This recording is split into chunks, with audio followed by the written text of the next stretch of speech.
साथियों, अयोध्या के प्रभारी मंत्री सूर्य प्रताप शाही ने सोमवार को सर्किट हाउस में प्रेस वार्ता करते हुए सपा पर तीखा हमला करते हुए उसे सीआर बताया।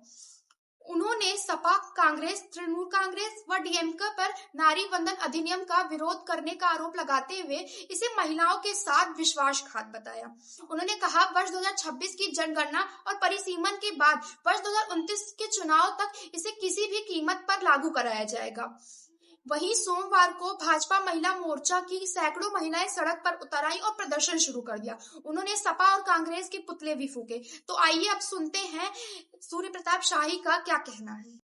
16 और 17 सितंबर को जो विशेष सत्र बुलाई गई थी, नारी शक्ति वंदन अधिनियम संशोधन के द्वारा लोकसभा की सीटों को बढ़ाते हुए 2026 में जो जनगणना हो रही है उसके आधार पर जो नया परिसीमन होता 2027 में उनको लोकसभा और विधानसभा के भीतर होने वाले चुनाव में 33% आरक्षण मिलता, उस कदम के खिलाफ वोट डाल करके कांग्रेस पार्टी, समाजवादी पार्टी, तृणमूल कांग्रेस और डीएमके जैसी पार्टियों ने महिलाओं के साथ विश्वासघात किया है, नारी शक्ति का अपमान किया है और उनके अधिकारों को मिलने में जो दीवार खड़ी करी है, इससे पूरे देश में आक्रोश है।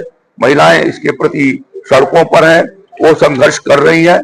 मैं विपक्ष की उस नीति की भर्त्सना करता हूं जिन्होंने सदैव महिलाओं को मिलने वाले इन अधिकारों के लिए उन्होंने हमेशा उसका विरोध किया और समाजवादी पार्टी ने धार्मिक आधार पर, सांप्रदायिक आधार पर आरक्षण की बात उठा करके और जो बाधा खड़ा करने की कोशिश की।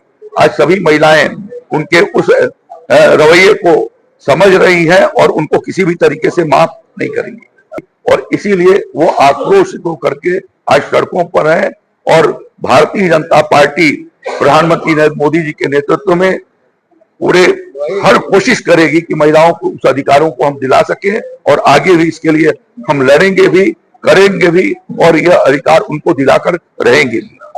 कभी भी पीडीए उत्तर प्रदेश में चल नहीं पाएगी। जब चुनाव आते हैं तो पीडीए और जब चुनाव बीत जाता है तो डिवाइडेड। अभी जब 2022 में चुनाव लड़े थे तो कांग्रेस और समाजवादी पार्टी दोनों मिल करके लड़े थे और बाद में फिर वो अकेले हो गए।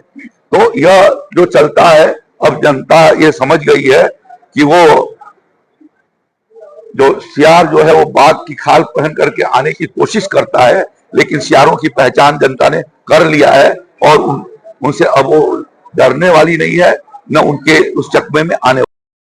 तो दोस्तों, अयोध्या की खबरों से जुड़े रहने के लिए देखते रहे अयोध्या लाइव।